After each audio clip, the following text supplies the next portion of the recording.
ಭೂಮಿಯಾಗ ಬೆಳಿ ಐತೆ, ಬಂದೂಕ್ದಾಗ ಬುಲೆಟ್ ಐತೆ,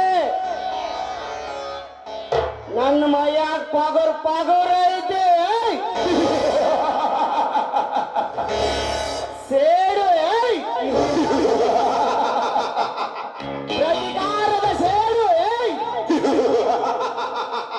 ಸೇಡಿಗೆ ಸೇಡೆಂಬ ಬಿಡಿನಾಗ್ರವ ಎಡೆ ಎತ್ತೆ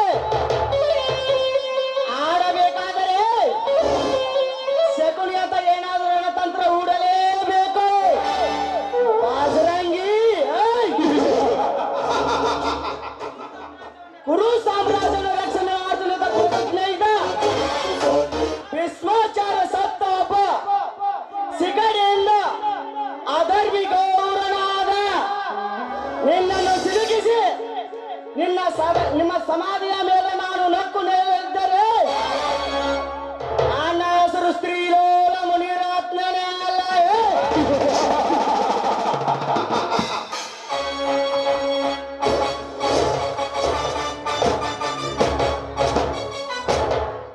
ಹಲೋ, ತಾವು ಸುಧಾಕರ್ ಅಲ್ಲವೇ?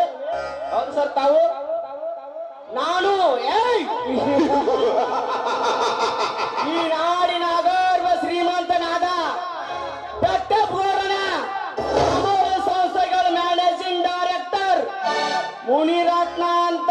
ಓಕೆ ಇರ್ಲಿ, ನಾನು ಇಲ್ಲಿವರೆಗೆ ನಿಮ್ಮ ಅಕಸ್ಮಾತಾಗಲೇ ಇದ್ದೆ. ಅಕಸ್ಮಾತಾಗಿ ತಾವೇ ಭೇಟಿ ಕೊಟ್ರಿ. ನನ್ನಿಂದ ಏನಾದ್ರೂ ಅವಶ್ಯಕತೆ ಐತಿ? ಛೇ ಅಂತದೇನಿಲ್ಲ.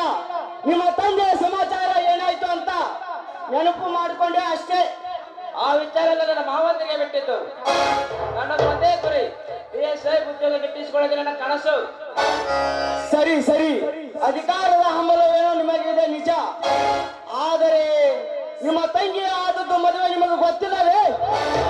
ಏನ್ ಸರ್, ಯಾರ ಮದುವೆ, ಯಾರೊಂದಿಗೆ, ಯಾವ ಸಮಾಚಾರ? ಏನು ಈ ವಿಷಯ ನಿಮಗೆ ಗೊತ್ತಿಲ್ಲವೇ? ಏನ್ ಸರ್, ನಾಳೆ ನೀವು ಪೊಲೀಸ್ ಅಧಿಕಾರಿ ಆಗುವವರು. ಪೊಲೀಸ್ ಅಂದ್ರೆ ಮೈಯೆಲ್ಲ ಕಣ್ಣಾಗಿರುತ್ತೆ. ಆ ಬಜರಂಗಿಯೊಂದಿಗೆ ನಿಮ್ಮ ತಂಗಿಯ ಮದುವೆ ಆದದ್ದು ಗೊತ್ತಿಲ್ಲವೇ? ಗೊತ್ತಿಲ್ಲವರ ಮುಂದೆ ಏನು ಹೇಳುವುದು? ಏನ್ ಹೇಳ್ತಾ ಇದ್ದೀರಿ ನೀವು? ನನ್ನ ತಂಗಿ ಕಾವೇರಿಯನ್ನು ನಮ್ಮ ಮಾವ ಬಜರಂಗಿ ಮದುವೆ ಮಾಡಿಕೊಂಡರೆ? ಸುಳ್ಳಾದರೆ ತಾವು ಈ ಫೋಟೋ ನೋಡಿ ಇದೆಂತ ದುರ್ಘಟನೆ ನನ್ನ ಬಾಳಿನಲ್ಲಿ.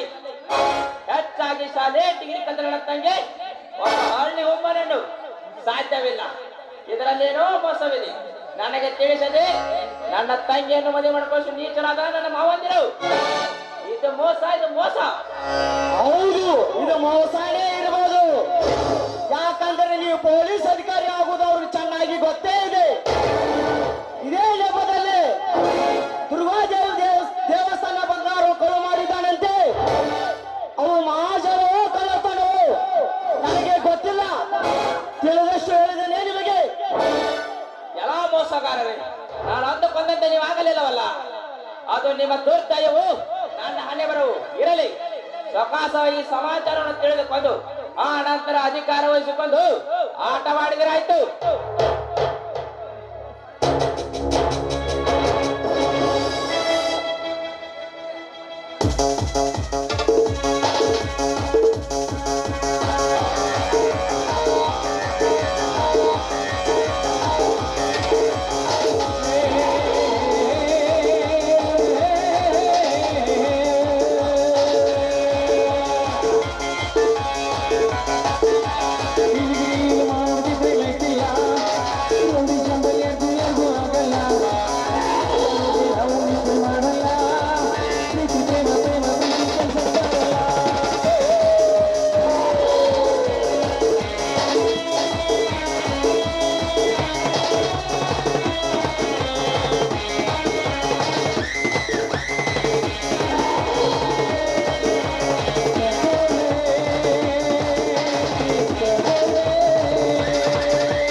ಇದೇನು ಮುನಿರತ್ನ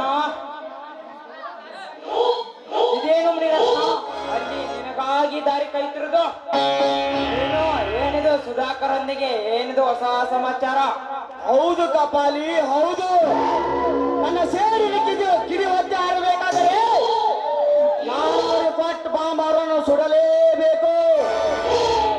ಆ ಕಾವೇರಿ ನನ್ನ ಕೈ ತಪ್ಪಿ ಅವನೊಪ್ಪಿದಳು. ಅಂದಿನಿಂದಲೇ ಅಂದಿನಿಂದಲೇ ತೆಗೆಸಿದ ನನ್ನ ದವಾಗ್ನಿ. ಈಗ ದಾವಗ್ನಿ ಬ್ರಹ್ಮಾಂಡವೇ ಸೇರಿಕೊಂಡಿತು. ನಾಳೆ ನಡೆಯುವುದು ಕಾವೇರಿಯ ಕದ್ದ ಸುದ್ದಿ. ಬನ್ನಿ ಬನ್ನಿ, ಆ ಯುದ್ಧ ಹೇಗೆ ನಡೀತಿದೆ ಅಂತ ಹತ್ತಿರ ಕೂತು ನೋಡೋಣ. ಕುರುಕ್ಷೇತ್ರವನ್ನೇ ಬರೆದು ತನ್ನ ರುಂಡದಿಂದಲೇ ವೀಕ್ಷಣೆ ಮಾಡಿದ ಘಟೋತ್ಕಚನ ಮಗನಾದ ಭೀಮನಂತೆ ಬೆಟ್ಟದ ಮೇಲೆ ಕುಳಿತುಕೊಂಡ ನೋಡೋಣ ಬನ್ನಿ.